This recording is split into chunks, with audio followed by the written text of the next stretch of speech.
our reaction to Sergio Perez staying at Red Bull. This video is sponsored by the wonderful people over at Squarespace, the all-in-one website platform for entrepreneurs to stand out and succeed online. Yes, we're back, Tommy. We're going to talk about Sergio Perez because Red Bull have committed to him until the end of the season. I'd love to be smug and say that I said it on the Race podcast, which I did, but I can't even be smug about it because I didn't exactly say it with my chest. I was just like, I think they will because of vibes, and I couldn't actually justify any good reason why they would, but they have.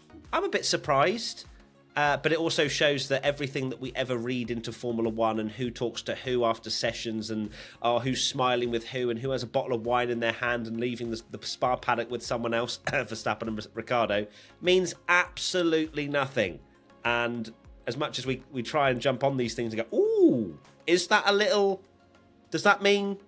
Apparently not, because Red Bull have committed. Even though Helmut Marko seemed very blunt after Spa, very disappointed in Perez's performance from the front row of the grid to 8th, which of course went to 7th after the disqualification. But then there's clearly been some talks, and Red Bull have decided to keep Perez.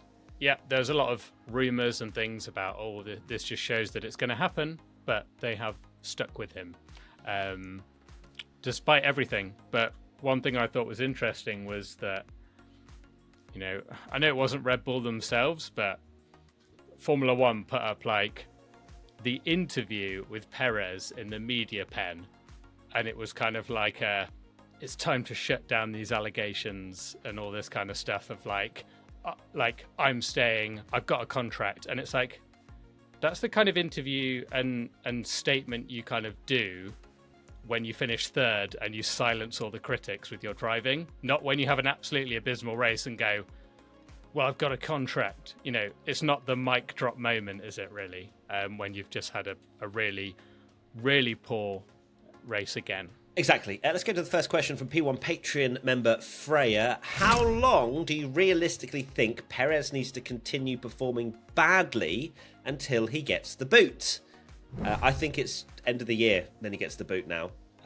Clearly, Red Bull do not want to break contracts, although there's obviously been a lot of talk about performance clauses and 100 points behind Max and yada, yada, yada, yada.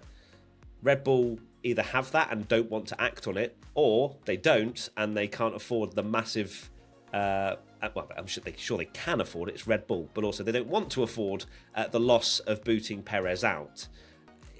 He can't perform much worse, sadly. He can't.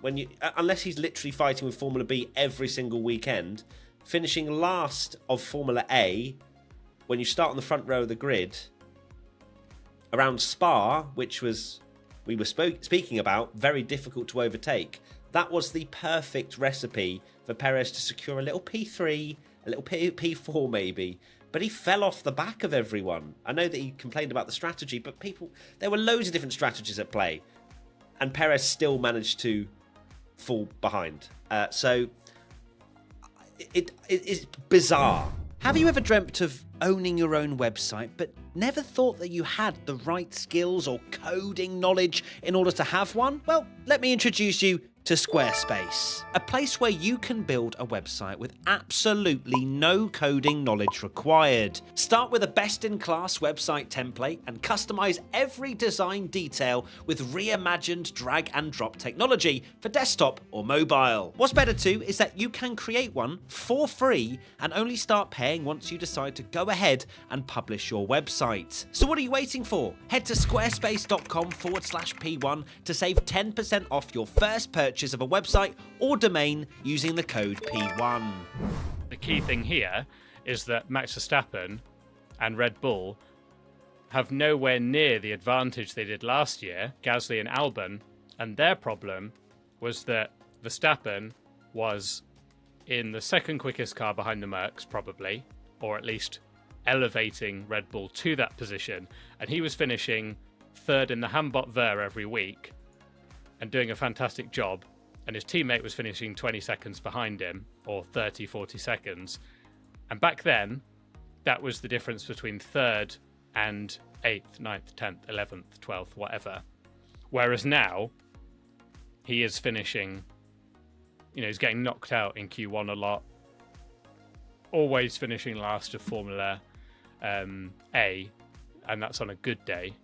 I've got probably the most damning stat of all of them, where someone has done the driver's standings from the last 8 races, which is arguably when Red Bull maybe have not had the advantage.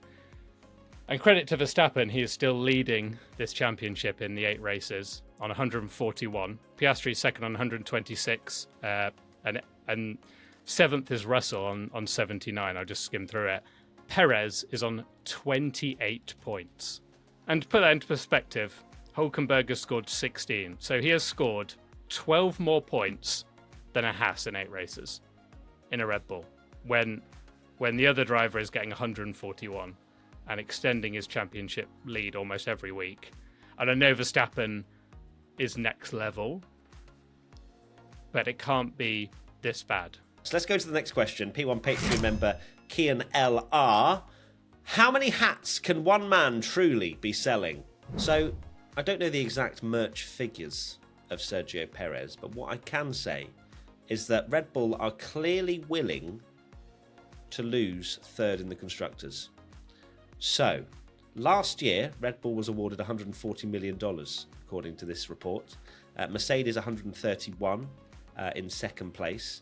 And then Ferrari, which has actually been highlighted, great. Ferrari 122, McLaren 113. So if you do the maths, there's an 18 million difference between Red Bull and Ferrari. So Sergio Perez is selling $19 million plus of hats and merch in order to keep his seat. Obviously, Red Bull would like to win the Constructors' Championship, but I think what we saw in 2021 in particular, and how that went down, is that is less excitable. And for a brand like Red Bull, when they are there, let's be honest, for marketing their energy drink mostly, the Drivers' Championship and Max winning that is the big thing. And while that is prize money, Red Bull aren't short of a bob or two. With Sergio Perez and his sponsors, and it isn't just the Mexican Grand Prix, but it's the sponsors, and you think how many sponsors Sergio Perez brings. He brings so much backing from a lot of these sponsors, and you must think, while he's doing incredibly badly, teams have to think about the sponsorship that they're getting, and all these investors and everything that they've got to keep happy. And if Sergio Perez got ousted before the Mexican Grand Prix, and there's all these sponsorship deals that happen, and Sergio isn't there at the Mexican Grand Prix representing Red Bull, it could be a disaster. But we've had the same conversation to a point with Daniel Ricciardo and Yuki Tsunoda, where Yuki Tsunoda's been a better driver this year and done a really good job, but it's not always the driving performance that keeps you.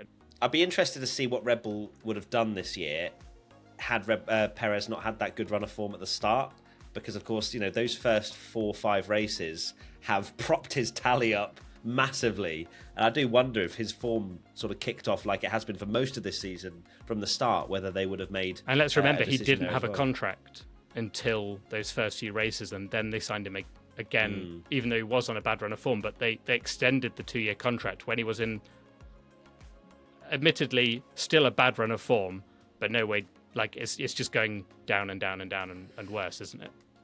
Next question. P1 Patreon member Art Ludens. Will he stay at Red Bull until his contract expires? If yes, why? Well, technically his Red Bull contract will expire at the end of the year, and then it's a +1 option.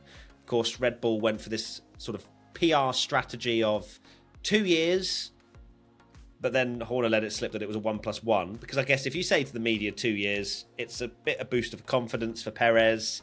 It's right, we're backing you, and hopefully that garners better results. It didn't, so now it's 1+1. So my understanding now is that Perez will be there till the end of the year, and Red Bull are trying desperately to figure out what to do next, because they can't keep going with this. If Perez shows no sign of life between now and the end of the season, they surely can't extend him into next year. Surely. I think this could actually end up being the right decision, because my argument for the podcast situation was that I couldn't see Sergio Perez being basically demoted to VCARB, and equally with Daniel Ricciardo going in and Sergio Perez going down, it still doesn't solve that Liam Lawson driver problem that they've had. So you give him till the end of the year. If he doesn't improve, maybe he's gone. Like, I think if his form is as bad as it is now, he's gone completely. And I don't think he wants to.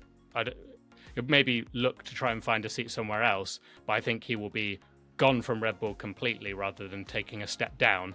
And then that solves the problem where Daniel Ricciardo can go up, Liam Lawson goes into VCARB, and then you get that comparison that they want between Lawson and Tsunoda for a full year or half year or whatever it is, and then they can decide what they do next. Indeed. Well, a fascinating topic, which has been done to death, but there's more news. And we still somehow do 20 minutes on it.